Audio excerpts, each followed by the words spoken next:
नमस्कार, कल्पनाच रेसिपीमध्ये तुमच्या सर्वांचे स्वागत आहे. शेवग्याच्या शेंगा घालून केलेली भरली वांगी. इथे ही वांगी स्वच्छ पाण्यात घालून चिरून ठेवलेली आहेत. आता आपण पाहणार आहोत त्याला लागणारा मसाला. अर्धी वाटी शेंगदाणे, अर्धी वाटी ओलं खोबरे, 2 चमचे जिरे, 1 चमचा कस्तुरी मेथी, 2 चमचे तीळ, लसणाच्या पाकळ्या 8-10, कोथिंबीर, टोमॅटो अर्धी वाटी, कांदा 1 वाटी. मसाला तयार झाल्यानंतर त्यामध्ये घालावे लागणारे हळद अर्धा चमचा, तिखट 2 चमचे, चवीनुसार मीठ आणि फोडणीसाठी 1 चमचा जिरे, 1 चमचा मोहरी आणि कढीपत्ता. कढई ठेवली आहे. आता आपण यात 1 चमचा तेल घालूया. तेलामध्ये सर्व मसाला भाजून घेऊया.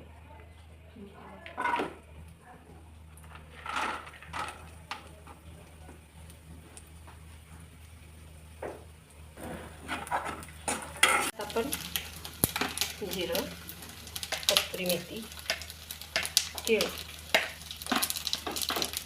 त्यातला थोडा कांदा, लसणाच्या पाकळ्या, कोथिंबीर, टोमॅटो थोडा भाजून घेऊ. आपण आता मिक्सरला बारीक करून घेऊ. अशा प्रकारे हा मसाला बारीक झाला आहे. आता तिखट, हळद,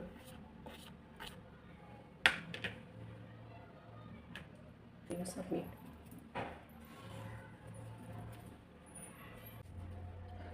अशा प्रकारे आपण हा मसाला वांग्यात भरण्यासाठी तयार झाला आहे. अरे वांगी आणि शेवग्याच्या शेंगा आम्ही भरून घेतले आहेत.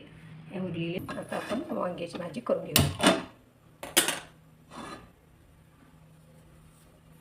यामध्ये आपण तेल 2 चमचे घालूया. तेल गरम झाले की त्यामध्ये जिरं, मोहरी, कांदा, टोमॅटो, कढीपत्ता,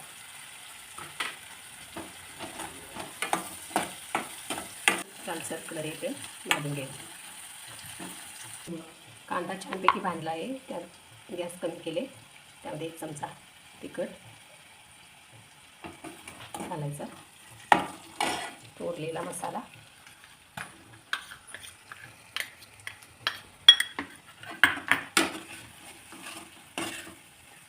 मसाला तेल सुटेपर्यंत भाजून घेऊया. शेंगा आपण टाकले आहे. अशा प्रकारे हा मसाला तेल सुटेपर्यंत भाजला आहे. आपण बघू शकता तेल सुटलं आहे याला. आता यात आपण वांगी भरलेली वांगी, शेवग्याच्या शेंगा, आता हे आपण छान हलवून घेऊया. आता यामध्ये गरम केलेलं 2 वाटी पाणी घालू.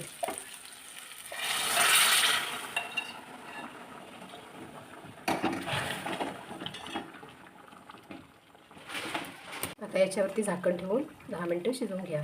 झाकणावरती पाणी ठेवूया. लागले तर आपण त्यामध्ये घालू शकतो. हे शेवग्याची शेंगा अशा प्रकारे शिजली आहेत. आता आपण या एका बाउलमध्ये काढूया.